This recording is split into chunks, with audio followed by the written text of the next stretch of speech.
Hi there, Year 12. Hope you are all keeping safe and keeping well, and your families are all okay too. I just thought I'd put a video up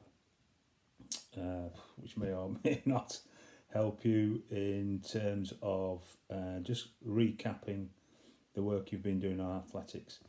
I know it's pretty difficult me putting the feedback on, and sometimes I'm getting it right and sometimes I'm not, but I'm really pleased that you're engaging in the work because it will help out once we get back to normal.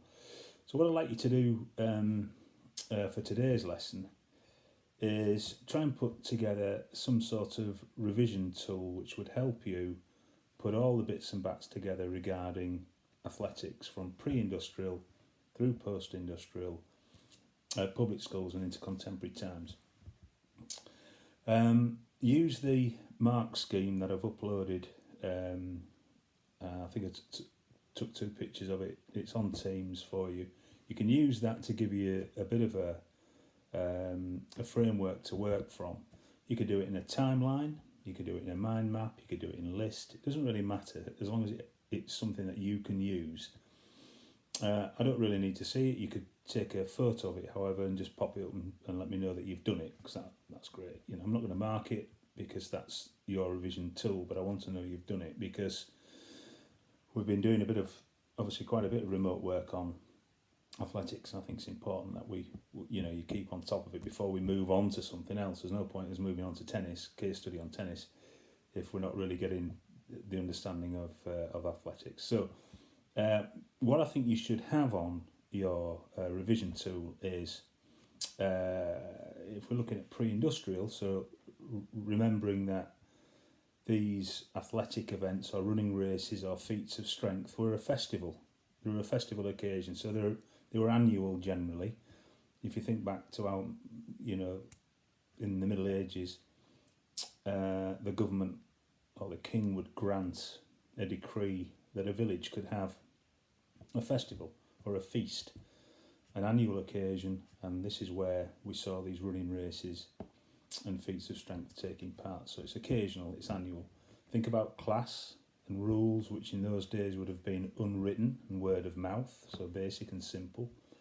And then moving on into pedestrianism, the use of both classes working together. So the upper class as a patron, almost like a coach or a sponsor or a manager, and would have athletes, if you like, footmen on their coaches, who would be wagered on to see which was the fastest. And this developed into pedestrianism, which again became a festival occasion with large crowds coming to watch these talented athletes in post-industrial times.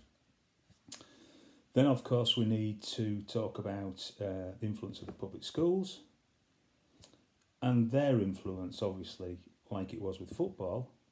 They put the rules together. They form the national governing bodies. And it's all about class and class control and excluding the working classes. So if you look at the two first national governing bodies, one excluded the working classes. The one that came after stopped the exclusion clause and allowed everybody to compete.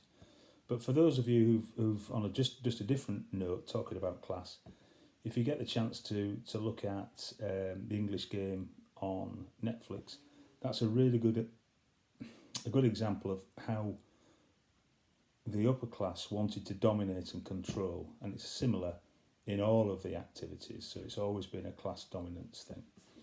So public schools, national governing bodies, Exeter College, the impact of Exeter College again at one of the colleges at Oxford. The sports days, athletic sports days, which still happen today in our schools. And then on to the modern Olympic movements. So that's the late 19th century. Baron Pierre de Coubertin, Dr. Penny Brook, talk about those influences as well.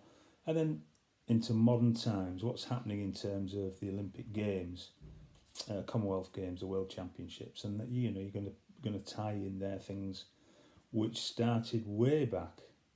So professionalism, and then you think about the key threads of time, class, gender, money, transport, law and order, and education, and then put together this package, a revision guide for you to help you with your athletics I hope that helps.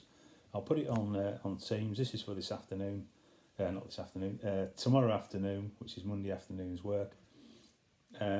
Just take a photo of your ingenious revision tool. It could be anything. Let's have some ingenuity out there, and hopefully get that done for us. Post it up, and then the next plan is to move on to the case study of tennis, which is, it should be quite appropriate because Wimbledon would have been on its way, but as we know, that's all stopped. So anyway, I hope you're all well. Keep safe, keep working. Always try and do this modern thing called reading. That really helps. Okay, take care.